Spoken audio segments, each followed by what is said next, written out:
స్వర్ణాంధ్ర 2047 దిశగా ఏపీ ప్రభుత్వం అడుగులు వేస్తోంది. సమస్త రంగాల సమగ్ర అభివృద్ధి లక్ష్యంగా పాలన సాగిస్తోంది. శాఖల మధ్య మరింత సమన్వయం తీసుకొచ్చేలా విధ్వంసమైన రాష్ట్రాన్ని గాడిన పెట్టేలా ఏపీ సీఎం చంద్రబాబు కృషి చేస్తున్నారు. ఇందులో భాగంగా జిల్లాల కలెక్టర్స్ తో సమావేశమయ్యారు. ఈ సందర్భంగా ఆయన వారికి పాలనతో పాటు అభివృద్ధి సంక్షేమంపై దిశానిర్దేశం చేశారు. స్వర్ణాంధ్ర 2047 విజన్ కు 10 సూత్రాల ఆధారంగా పనిచేయాలని కలెక్టర్స్ ను ఆదేశించారు సీఎం చంద్రబాబు. రాష్ట్రం, జిల్లా, నియోజకవర్గం, మండలం, గ్రామ సచివాలయ పరిధి వరకు ప్రణాళికలు చేరాల్సిందే అని స్పష్టం చేశారు. జీఎస్డీపీ, జీవీఏలతో పాటు తలసరి ఆదాయం కూడా గణనీయంగా పెంచాలన్నారు.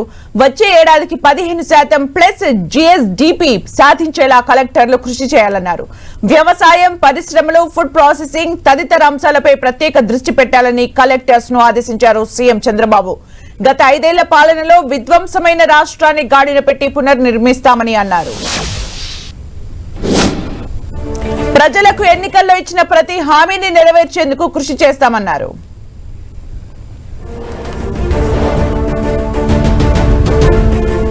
ఇక మరిన్ని అప్డేట్స్ మా ప్రతినిధి విజయ్ చంద్రన్ అందిస్తారు. విజయ్ చంద్రన్. ఏపీ సెక్రటరీలో సీఎం చంద్రబాబు నాయుడు అధ్యక్షతన కలెక్టర్ల సమావేశం మొదటి రోజు జరుగుతూ ఉంది. ఈ సమావేశంలో మంత్రులందరితో పాటు అధికారులందరూ కూడా పాల్గొనడం జరిగింది. ఈ సమావేశంలో రాష్ట్రాన్ని ఏ విధంగా ముందుకు తీసుకెళ్లాలి, దాంట్లో కలెక్టర్ల బాధ్యత ఎంత అనే దాని మీద స్పష్టం చేయడం జరిగింది. ఎస్పీలతో సమన్వయం చేసుకుంటూ లా అండ్ ఆర్డర్ తమ బాధ్యత కాదు అనేటువంటి భ్రమల్లో లేకోకుండా ఎస్పీలను సమన్వయం చేసుకుంటూ లా అండ్ ఆర్డర్ విషయంలో సక్రమంగా పనిచేయాలి వీరిద్దరూ కలిసి అని చెప్పేసి ఆయన చెప్పడం జరిగింది. రాష్ట్రాన్ని అభివృద్ధి తీసుకోవడంలో కలెక్టర్ల పాత్ర ఎంతో ఉంది అని చెప్పేసి ఆయన స్పష్టం చేశారు. ప్రజల మీద కలెక్టర్ ప్రభావం ఎక్కువగా ఉంటుందనే విషయాన్ని ఆయన స్పష్టం చేయడంతో పాటు ఆ ప్రభావము చాలా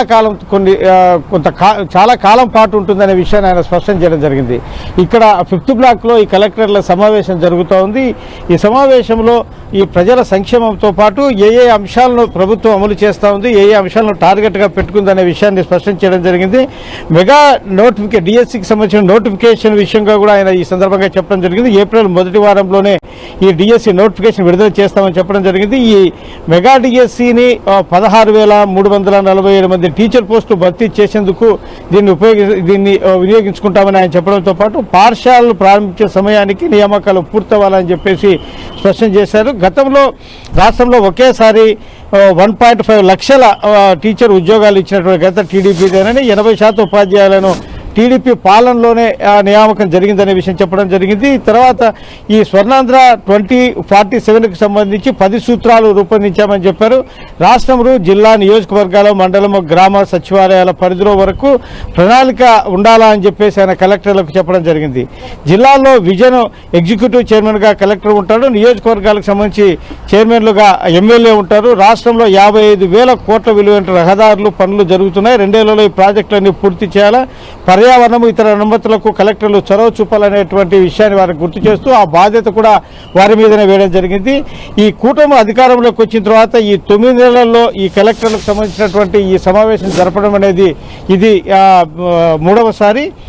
2వ రోజు దీనికి సంబంధించినటువంటి సమావేశంలో ఎస్పీలను కూడా లాస్ట్లో ఆయన అంటే కలెక్టర్ సమావేశం ముగిసిన తర్వాత ఆయన కొన్ని గంటల పాటు వారితో కూడా మాట్లాడడం జరుగుతుంది.